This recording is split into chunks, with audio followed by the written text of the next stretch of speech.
ನಮಸ್ಕಾರ ವೀಕ್ಷಕರೇ, ಇದು ವಾಸ್ತವ ಟೈಮ್. ನಾವು ಕೇಳೋ ಪ್ರಶ್ನೆ ಸರಳ. ರಾಜ್ಯದಲ್ಲಿ ಜನರು ಕುಡಿಯುತ್ತಿರುವ ನೀರು ಸುರಕ್ಷಿತವೇ? ನಗರವಾಗಲಿ ಗ್ರಾಮವಾಗಲಿ ಶುದ್ಧ ಕುಡಿಯುವ ನೀರು ಪ್ರತಿಯೊಬ್ಬ ನಾಗರಿಕನ ಹಕ್ಕು. ಆದರೆ ನೆಲಮಟ್ಟದ ವಾಸ್ತವ ಏನು ಹೇಳುತ್ತಿದೆ?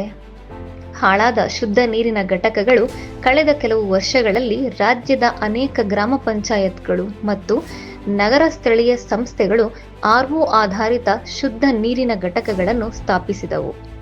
ಉದ್ದೇಶ ಒಳ್ಳೆಯದು, ಜನರಿಗೆ ಕಡಿಮೆ ದರದಲ್ಲಿ ಶುದ್ಧ ನೀರು. ಆರಂಭದಲ್ಲಿ ಜನರ ವಿಶ್ವಾಸ ಹೆಚ್ಚಿತ್ತು. ಲೈನ್ಗಳಲ್ಲಿ ನಿಂತು ನೀರು ತೆಗೆದುಕೊಳ್ಳುತ್ತಿದ್ದ ದೃಶ್ಯ ಸಾಮಾನ್ಯವಾಗಿತ್ತು.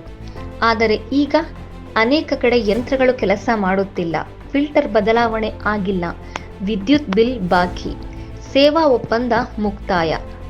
ಕೆಲ ಗ್ರಾಮಗಳಲ್ಲಿ ಘಟಕದ ಬಾಗಿಲು ಮುಚ್ಚಿ ತಿಂಗಳುಗಳೇ ಕಳೆದಿವೆ.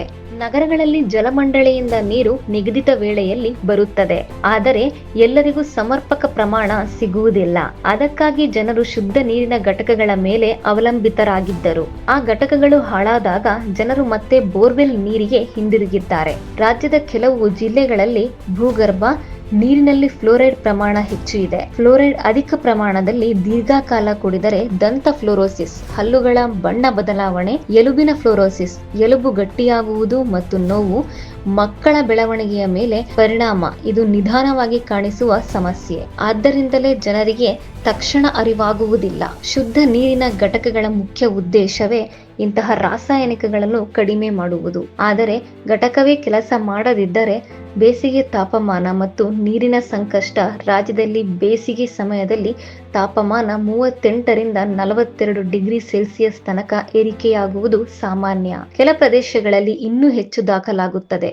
ಉಷ್ಣತೆ ಹೆಚ್ಚಾದಂತೆ ನೀರಿನ ಬೇಡಿಕೆ ಹೆಚ್ಚುತ್ತದೆ. ಭೂಗರ್ಭ ನೀರಿನ ಮಟ್ಟ ಕುಸಿಯುತ್ತದೆ.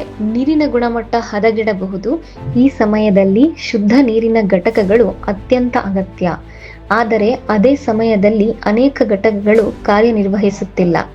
ಹೊಣೆಗಾರರು ಯಾರು? ಸ್ಥಾಪನೆ ಮಾಡಿದವರು ಯಾರು? ನಿರ್ವಹಣೆ ಯಾರು ಮಾಡಬೇಕು? ಪರಿಶೀಲನೆ ಎಷ್ಟು ಬಾರಿ? ಸರ್ಕಾರ ಯೋಜನೆ ಘೋಷಿಸುತ್ತದೆ, ಅನುದಾನ ನೀಡುತ್ತದೆ, ಆದರೆ ನಿರ್ವಹಣೆ ವ್ಯವಸ್ಥಿತವಾಗಿದೆಯೇ? ಸ್ಥಳೀಯ ಸಂಸ್ಥೆಗಳು ಹೇಳುತ್ತವೆ ಹಣದ ಕೊರತೆ, ತಾಂತ್ರಿಕ ಸಿಬ್ಬಂದಿ ಕೊರತೆ, ಬಾಕಿ ಬಿಲ್ ಸಮಸ್ಯೆ. ಆದರೆ ಜನರ ಪ್ರಶ್ನೆ ಒಂದೇ, ನಮ್ಮ ಆರೋಗ್ಯದ ಹೊಣೆ ಯಾರು? ವಾರ್ಷಿಕ ನಿರ್ವಹಣಾ ಒಪ್ಪಂದ ಕಡ್ಡಾಯ.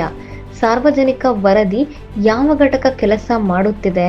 ನೀರಿನ ಗುಣಮಟ್ಟ ಪರೀಕ್ಷಾ ಫಲಿತಾಂಶ, ಸಾರ್ವಜನಿಕ ಪ್ರದರ್ಶನ, ಫ್ಲೋರೈಡ್ ಪ್ರದೇಶಗಳಿಗೆ ವಿಶೇಷ ಯೋಜನೆ, ಬೇಸಿಗೆ ಮೊದಲು ತುರ್ತು ಪರಿಶೀಲನೆ.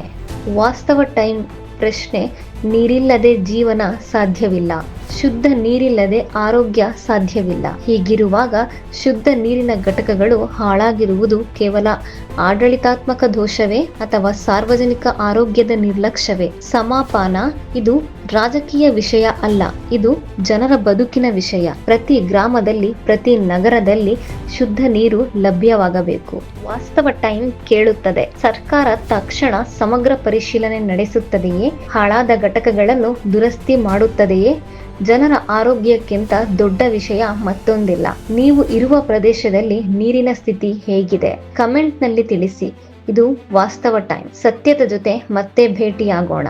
ಧನ್ಯವಾದಗಳು.